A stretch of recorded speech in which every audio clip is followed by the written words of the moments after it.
and welcome to News Channel 8. I'm Jerome Aegean, and in tonight's top stories, the stimulus package which was signed by President Barack Obama and how it will affect us here in the territory. Lee Carl and our Channel 8 news team traveled to St. Thomas to check in on this press conference. Here at Government House today, the governor mainly wanted to talk about the stimulus bill, but he handled some other subjects too. The Stanford situation in St. Croix, as well as crime overall, and a number of other areas. But first, let's go to the stimulus package bill. That's what he was talking about. As he opened the press conference, the governor talked about how it will affect us here in the Virgin Islands and what will benefit us. Under this stimulus bill, the Virgin Islands will receive more than $244 million in economic benefits over a 2-year period. This funding will allow us to help and enhance the quality of our education and health systems, modernize and repair our schools, strengthen our law enforcement capabilities, provide needed services to the unemployed and those persons who have been hardest hit by this economic storm that we've been hit with, improve our transportation infrastructure, increase our energy efficiency and cut our utility costs, and just generally improve our environment. The bill has the potential to provide approximately $67 million in fiscal stabilization funding for the government. These funds can be used for school modernization and repairs, improvements in our education programs, as well as other important government programs and services. This weekend, I will travel to Washington, D.C. to meet with the 15 other state and territorial governors, where we will discuss, among other things, the fiscal stabilization funds and additional uses that these relief funds will be able to provide to our territory. This stimulus bill also provides tax relief to working families in the Virgin Islands. The federal government will pay the cost of the approximately $400 in tax credits for individuals and $800 for couples filing jointly. Our working families will get a check from the Virgin Islands Bureau of Internal Revenue reimbursed by the federal government, even if they earn too little to pay taxes. Retirees in the Virgin Islands who are on Social Security and veterans who receive veterans benefits will receive a bonus check of $250 from the federal government. The federal government will increase the amount of Medicaid assistance it provides for the territory's recipients by 30%. Our food stamp recipients will also be eligible for an increase of over 13%. Unemployed workers will get extended unemployment insurance, plus an extra $100 a month in benefits.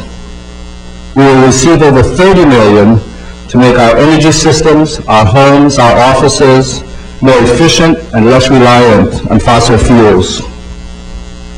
The territory will also receive $20 million in transportation funds to immediately commence work on those projects that are deemed shovel-ready, both those that have already begun as well as those that can commence immediately, so we'll be able to use and not lose these funds.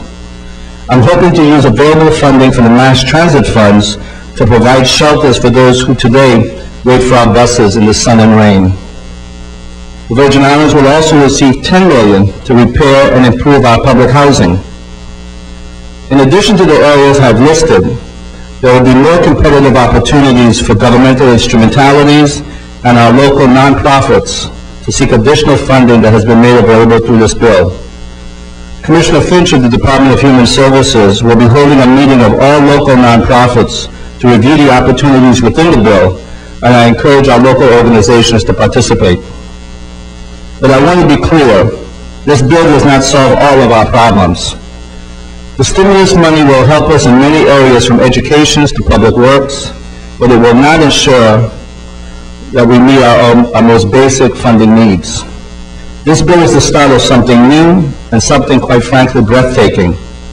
It is fresh. It is an unprecedented opportunity for us to reinvest in our economy, our infrastructure, and in our people. In other top stories tonight, where is billionaire Allen Stanford? We take you to our ABC affiliate for this report. Thousands of people are scrambling this morning to see if their life savings are gone after a banker was accused of bilking investors out of $8 billion and living the high life off their money. We told you about Robert Allen Stanford on Wednesday, but just who is he? Well, our chief investigative correspondent Brian Ross is back and has new details for us this morning. Good morning, Robin. Well, there's even more trouble this morning for Robert Allen Stanford. In addition to his alleged $8 billion investment fraud, federal authorities tell ABC News Stanford is under investigation in connection with a scheme to launder drug money for Mexico's notorious Gulf cartel. All of which makes Stanford's connections to top American politicians even more troubling. This was Stanford at last summer's Democratic convention, being hugged by Speaker of the House Nancy Pelosi, and thanked for spending $150,000 to sponsor a big event by former President Clinton. I'd like to thank the Stanford Financial Group for helping to underwrite this. While investors lined up at his banks around the world on Wednesday, including his headquarters in Antigua, Stanford was still nowhere in sight. Offshore banking experts say what's happening now was a long time coming. His collapse was considered to be inevitable. People in the offshore world have known for at least a decade that his group would collapse in scandal. The SEC action this week came only after two former Stanford employees filed a lawsuit, revealing how the bank lied about too good to be true certificates of deposit. The published returns that many advisors use to present to clients and prospects, that we knew that information was incorrect. They would lie about it, and that behavior just became more and more prevalent. And now there is a long list of embarrassed politicians eager to distance themselves from the money they took from Stanford. Florida Democratic Senator Bill Nelson got $47,000. I've instructed my campaign to return every dime. Arizona Republican Senator John McCain got $28,000, which his staff says he will turn over to charity. Connecticut Democratic Senator Christopher Dodd got $27,000. He declined to comment. And New York Democratic Senator Chuck Schumer got $17,000. We donated to charity. The SEC had been prepared to move against Stanford earlier, but was asked to hold off because of the FBI's undercover drug investigation. But this week, when officials realized Stanford was moving huge amounts of cash out of his bank, they had no choice but to move in, even if it jeopardized the drug money case. And here in the territory, at least 18 employees have been laid off, and unfortunately, more is coming.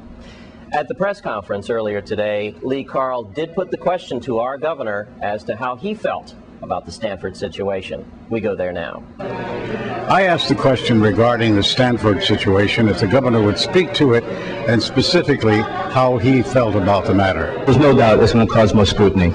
As you know, we have lived under a certain scenario that's hurt our EDC program since 2004, so it will cause additional scrutiny. What I'm comfortable with, however, is that we have gone through a process going forward with respect to the approval of beneficiaries that we're comfortable with.